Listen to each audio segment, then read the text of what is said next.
Hi friends! Today we're going to be going over Saviors of Kamigawa and foil set. We return to our top 5 today. Forgive me for yesterday. So our most expensive cards are going to be Oboro, Palace in the Clouds at around $60. Myron, the Moaning Well at $15. Reki, the History of Kamigawa at $12. Choice of Damnation at 10, and Sakashima the Imposter at 8. I feel like this one has fallen quite a bit from its highs. It used to be almost around $20. I picked this set today because it's very special to me. I loved anything that had legends. These are the old packs. And as I try to do for all of my sets, I try to have an empty pack of all of them, and the booklet when it exists. I should broadcast them a little bit more when I find them. Just turning the pages over here a little because this was just like, this is so fun for me going over them.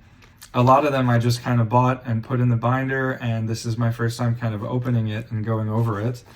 As per usual, they're going to have the set list at some point with all the cards, but here they're showing us, like here are their 10 coolest cards.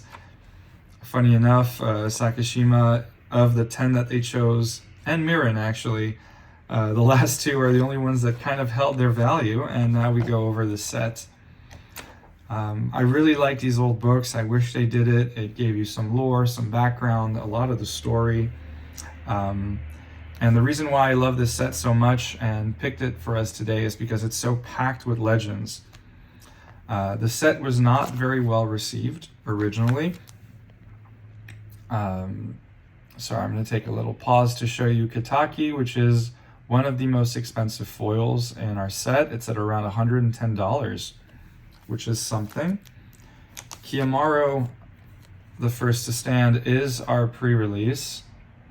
You know what? I'm actually going to sleeve it on cam. That is bad binder behavior.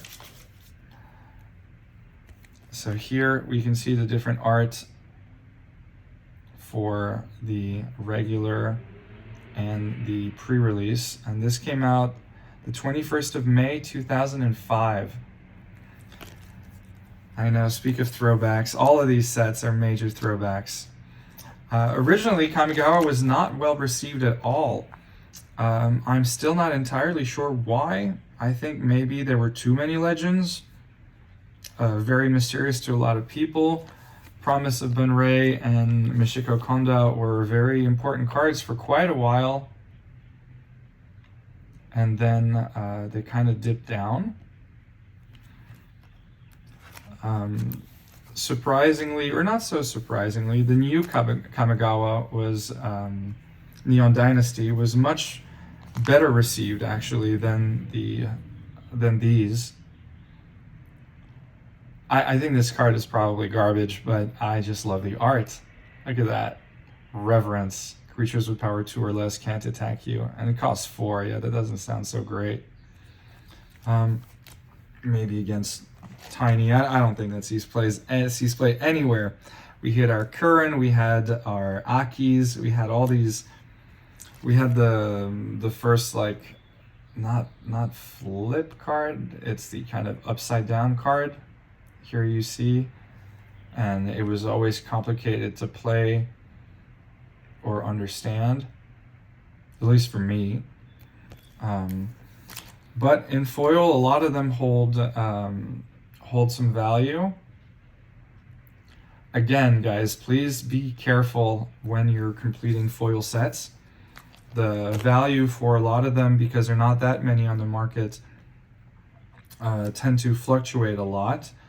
So I would recommend just pulling the trigger on a lot of the cheaper cards, and then progressively hunting or getting towards the more expensive ones whenever you believe the time is best, when deciding to collect stuff like this. Sakashima, be it as it may, only at $8 in non-foil, actually is at $140 today. for its foil version. I remember a lot of these actually when I was going over them that were in Spike. This was like $20. This was like 10. It's it's not easy wondering or deciding when you're going to pull the trigger on buying them. I really don't know what to say. The art is just magical to me. It's so different than what we normally saw in Magic the Gathering. This is very Asian oriented, obviously, because it's a set that's kind of inspired by Japanese lore.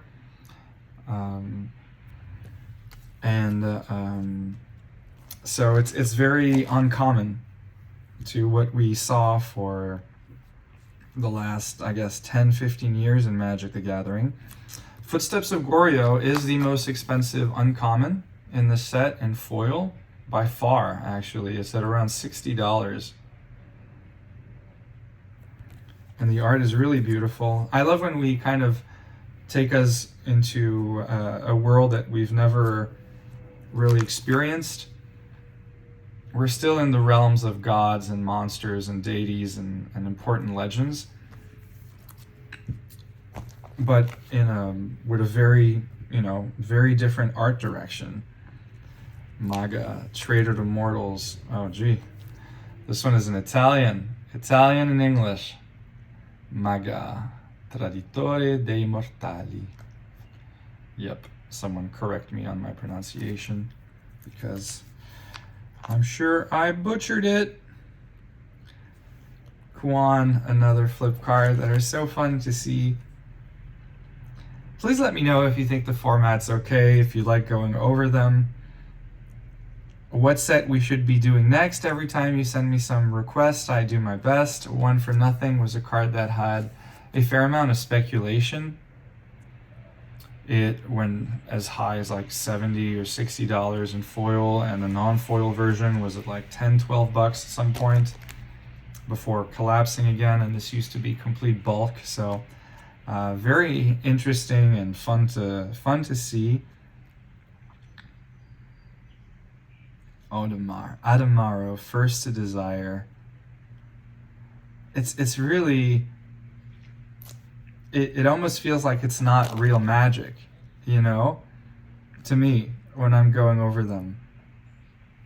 Inner Fire. I don't know if this is worth anything, but again, Christopher Moeller. Wow, I keep on picking this artist. I feel like he's probably the person I've said his name the most for me, but look at that. And Godot's Irregulars, also this absolute gorgeous art. Ascendant. Let's take another look at these. They're not flip cards, they're upside down cards. Is that what we call them? Homura. Must be some kind of legendary dragon in Japanese lore. Izuka is also a card that went up and down in price. So please approach foil collecting with a lot of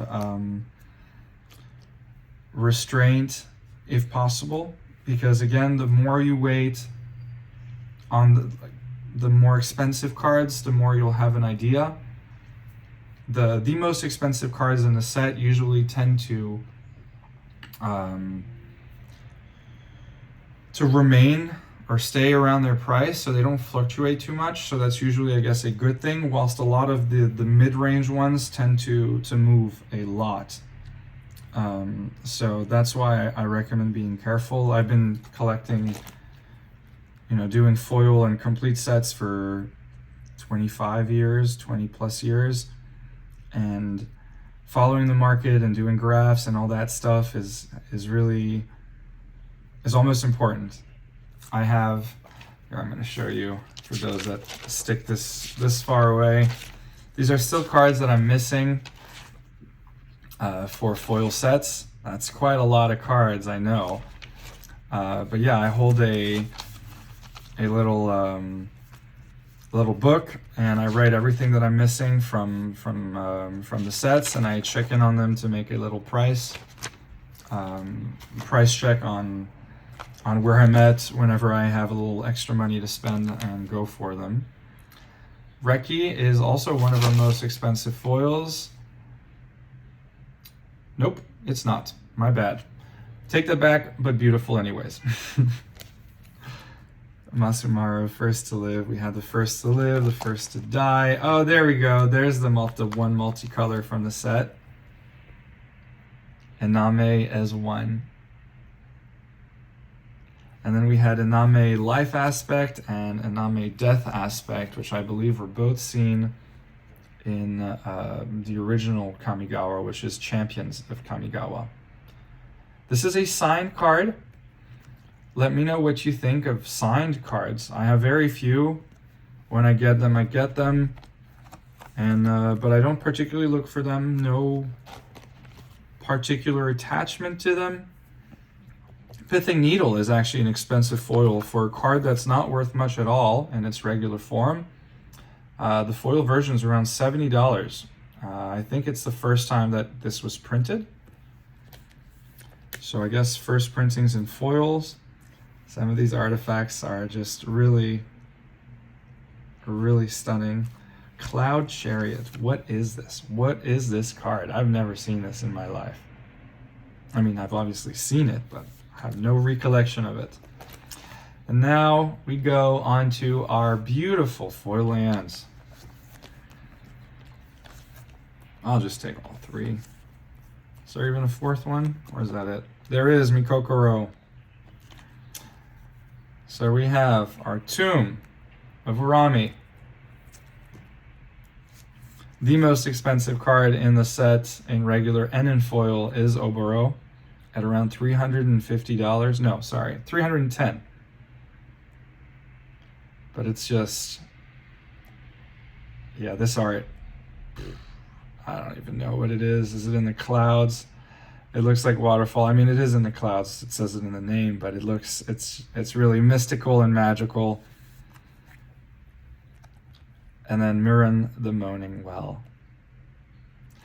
All right, guys. I really appreciate you for staying with me and going over this is the first set that we do for Kamigawa. We'll go over Champions and Betrayers at some point in the future if you want to see them. So please let me know what we should be doing next. I really enjoy sharing my collection with you. So I appreciate seeing the growing viewership and subscriber rate. And I just want to say thank you so much. So voilà, have a wonderful day, and I'll see you tomorrow.